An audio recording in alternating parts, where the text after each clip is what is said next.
अस्सलाम वालेकुम दोस्तों, उम्मीद करता हूँ कि आप सब खैर वाफ़ियत से होंगे। आज हम एक्सेल में जीएसटी को कैलकुलेट करना सीखेंगे कि किस तरीके से हम 18% को निकालेंगे, 12% को निकालेंगे, 9% को निकालेंगे, 5%, 28% वगैरह जितना भी हो उसको किस तरीके से आसान तरीके से हम निकाल सकते हैं। वही हम इस वीडियो में कवर करने वाले हैं, वही हम इस वीडियो में सीखने वाले हैं। हमारे पास डाटा दिया गया है विद जीएसटी के साथ। निकालना है अब विदाउट जीएसटी कितना बनेगा और फिर हम देखेंगे कि इसमें कितना जीएसटी का अमाउंट है। तो वो हम इस वीडियो में कवर करने वाले हैं। तो सबसे पहले हम फार्मूला कोड स्टार्ट कर लेते हैं। इज इक्वल टू, फिर उस सेल को सिलेक्ट करेंगे विद जीएसटी, फिर क्या करेंगे, फिर डिवाइड का साइन लगाएंगे, फिर क्या करेंगे 1.18 लिखेंगे। अगर 18% लिखना हो तो 1.18 लिखेंगे, अगर 12% निकालना हो तो 1.12 निकालेंगे, 9% निकालना हो तो 1.9 लिखेंगे, अगर 5% निकालना हो तो 1.5 लिखेंगे, अगर 28% निकालना हो तो 1.28 लिखेंगे। तो ये अल्टीमेट फार्मूला है। विदाउट जीएसटी का अमाउंट हमारे सामने शो हो गया। कोई चीज़ जो है ना इतने की थी, तो फिर उसमें जीएसटी लगा तो ये 1000 का बन गया। अब 12% को कैलकुलेट करेंगे, हम लिखेंगे, बहुत ही आसान है, फार्मूला वही है, सिर्फ लेबल बदलना है बस। इज इक्वल टू करेंगे, फिर उस सेल को सिलेक्ट करेंगे। जैसे मैं इस सेल को सिलेक्ट करूँगा, तो मैं पर क्लिक करूँगा, फिर डिवाइड का साइन लगाऊंगा। अब मुझे जो है ना 12% निकालना है, तो मैं क्या करूँगा 1.12 लिखूँगा, तो फिर टिक पर क्लिक करूँगा, तो हमारे सामने रिजल्ट निकल के आ गया।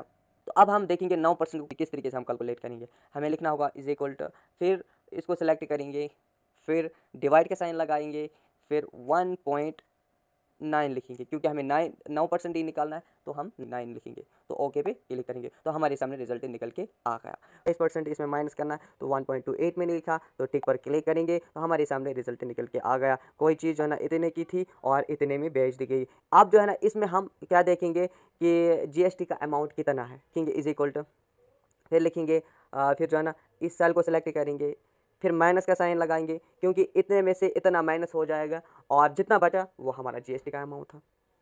तो फिर इस सेल को सिलेक्ट करेंगे with GST minus without GST, ठीक है, तो ओके पे क्लिक करेंगे, तो हमारे सामने जो है ना रिजल्ट निकल के आ गया। इसका भी निकालेंगे, इज इक्वल टू लिखेंगे, फिर इसको सिलेक्ट करेंगे, फिर माइनस का साइन लगाएंगे, फिर इसको सिलेक्ट करेंगे, फिर ओके पे क्लिक करेंगे, तो इतना अमाउंट जीएसटी का बना। और फिर जो है ना इज इक्वल टू करेंगे, फिर इस सेल को सिलेक्ट करेंगे, फिर माइनस में माइनस लगाएंगे, फिर इस सेल को सिलेक्ट करेंगे, ओके पे क्लिक करेंगे, तो हमारे सामने जो है ना रिजल्ट निकल के आ गया। इज इक्वल टू करेंगे, फिर इसको सिलेक्ट करेंगे, माइनस लगाएंगे और इस सेल को सिलेक्ट करेंगे, ओके पे क्लिक करेंगे, तो सिंगल क्लिक से हमारे सामने जो है ना रिजल्ट निकल के आ गया। बहुत ही आसान फार्मूला है। इज इक्वल टू लिखेंगे, सिर्फ आपको समझना है इसमें मेथड क्या इस्तेमाल हो रहा है। माइनस कर लगाएंगे, फिर ओके पे क्लिक करेंगे। तो मैं उम्मीद करता हूँ कि आपने इतना सीख लिया होगा। दोस्तों, अगर हमें विदाउट जीएसटी दिया गया है वहीं से, और हमें निकालना है विद जीएसटी, तो किस तरीके से कैलकुलेट करेंगे। तो इसका भी आसान फार्मूला है। इज इक्वल टू लिखेंगे, फिर उस सेल को सेलेक्ट करेंगे विदाउट जीएसटी को, फिर इनटू लिखेंगे, फिर इनटू इसको करेंगे 1.18। अगर 18% निकालना हो तो 1.18 इंटू करेंगे, अगर 12 निकालना हो तो 1.12 करेंगे, अगर 9 1.9, अगर 5 1.5, अगर 28 1.28, तो टिक पर क्लिक करेंगे, तो हमारे सामने रिजल्ट निकल के आ गया। अगर 100 में से 18% जीएसटी लगा तो 118 बन गया। तो अब हम जो है ना 12% निकालना सीखेंगे। इज इक्वल टू करेंगे, विदाउट जीएसटी को सिलेक्ट करेंगे, फिर इनटू लिखेंगे, और इनटू में क्या करेंगे 1.12 लिखेंगे, क्योंकि 1.12 हमने इसलिए लिखा, ये 12% निकालना है। तो कोई चीज़ जो है ना इतने की थी और फिर इस पर 12% जीएसटी लगा, तो वो इतने की बेच दी गई। तो ये भी आसान फार्मूला है। इज इक्वल टू लिखेंगे, मेथड सेम है, फिर इस सेल को सिलेक्ट करेंगे, फिर इनटू लिखेंगे, फिर 1.9 लिखेंगे, टिक पर क्लिक करेंगे, तो हमारे सामने निकल के आ गया। 5% को निकालना सीखेंगे, इज इक्वल टू लिखेंगे, और फिर जो है ना इसको सिलेक्ट करेंगे, फिर इनटू में 5% लिखेंगे, 1.5 लिखेंगे, टिक पर क्लिक करेंगे, तो ये भी हमारे सामने निकल के आ गया। इज इक्वल टू लिखेंगे, फिर इसको सिलेक्ट करेंगे विदाउट जीएसटी को, और फिर जो है ना इनटू का साइन लगाएंगे, अब 28 निकालना है तो 1.28 लिखेंगे, तो टिक पर क्लिक करेंगे, तो ऑटोमेटिक तरीके से हमारे सामने रिजल्ट निकल के आ गया।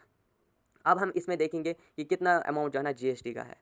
इज इक्वल टू लिखेंगे, फिर विद जीएसटी को सिलेक्ट करेंगे, फिर माइनस का साइन लगाएंगे, फिर विदाउट जीएसटी को लिखेंगे और टिक पर क्लिक करेंगे तो हमारे सामने रिजल्ट निकल के आ गया है। हमारा रुपये जो है ना इसमें अमाउंट जीएसटी का है, इज इक्वल टू लिखेंगे, फिर इसको सेलेक्ट करेंगे, इसमें से ये माइनस जाएगा तो फिर ओके पे क्लिक करेंगे तो हमारे सामने सिंगल क्लिक से निकल के आ गया।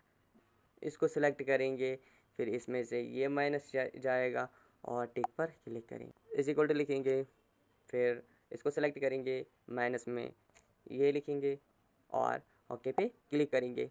इसी तरीके से यहाँ पे भी होगा, इज इक्वल टू लिखेंगे, फिर इसको सेलेक्ट करेंगे, माइनस में ये जाएगा और ओके पे क्लिक कर लेते। तो इस तरीके से आपके सामने जो है ना एक तो विद जीएसटी का अमाउंट निकल के आ गया और दूसरा जो है ना इसमें कितना जो है ना अमाउंट जीएसटी का है वो भी निकल के आ गया। ये भी जो है ना आसान है और मैं उम्मीद करता हूँ कि आपने इस मेथड को भी सीख लिया होगा।